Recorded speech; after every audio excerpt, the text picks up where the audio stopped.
Well, joining us on the program once again from CBM, Darren Ward. Darren, good morning. Good morning, Andrew.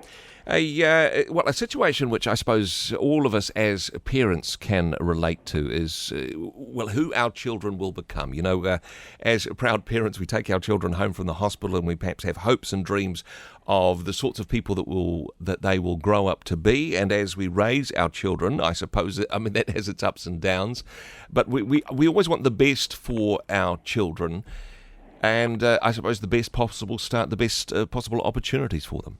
Look, that's exactly right, and it doesn't matter where in the world I go, and I've said before on the show, parents have the same dreams for their children. We all want the very best for our kids, and in fairness, actually most of us would give up pretty much anything to give our children opportunity and hope, and we hope that those people around them will have that same sort of approach and give us the support and the encouragement and give our children the support and the encouragement so that they can achieve the utmost of their potential. Not all children are born with equal, I suppose, opportunity. Some have extra challenges. I mean, as you mentioned, some children are born in parts of the world where it is more difficult to thrive and survive. Some children are born with perhaps extra medical difficulties. Look, that's right, and we work with children, and hundreds, thousands, millions of children that are in the situation of that double disadvantage of poverty and disability. But it's not just something that applies in a developing world context where CBM's working.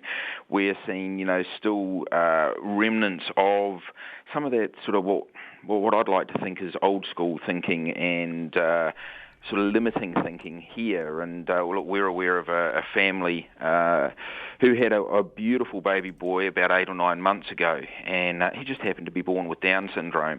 But the parting gift from the paediatrician at the hospital, at a major hospital here in New Zealand, was, look, it's been great to meet you. Here's a list of all of the things your child won't be able to do. See you later. Gosh.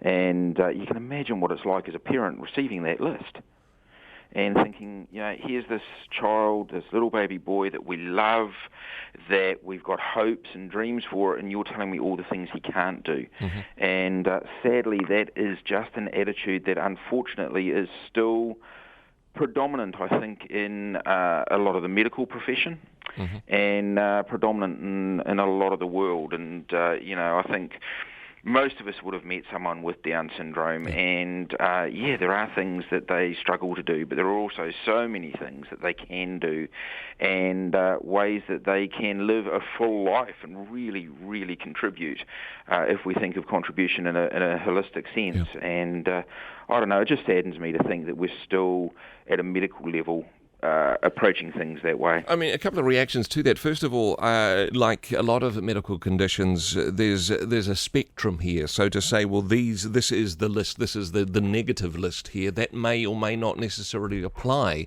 to any particular individual who has this condition. Well, look, that's exactly right. I mean, it's like you and I are different people and we've got different abilities, and leave me running a radio show for 4 hours and you'd have a disaster on your hands, I think. And vice versa, just say it, yeah. Look, we've all got different talents. That's the way that God has made us, and I think that is one of the wonderful things about how the way that God has made us is He has given us all different talents, all different abilities.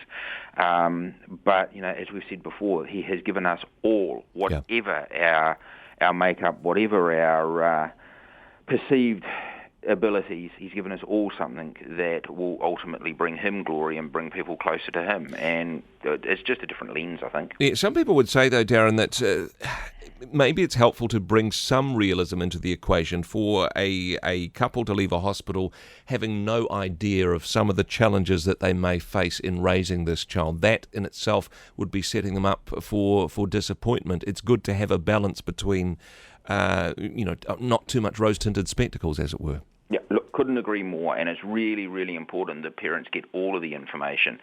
I think that what is frustrating us is that the information they're getting at the moment is so skewed to or totally about what they perceive the child won't be able to do, rather than saying, look, here are the things that your child will struggle with, these are the things that you're going to need to put extra input and effort into as parents, and, these are the things that you will see from your child based on experience. And heck, we all know that raising a child, whether they've got a disability or not, it's not something that you take them home and know exactly what's going to happen as things develop.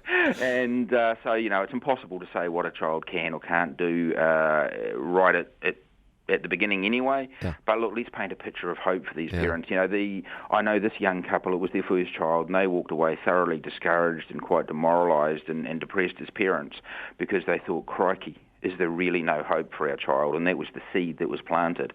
They've been able to get some support. They've been able to get past that thinking, and they love the little fella dearly, and are doing all they can to give this child the best in life. But heck, the system could probably help a bit more. Yeah.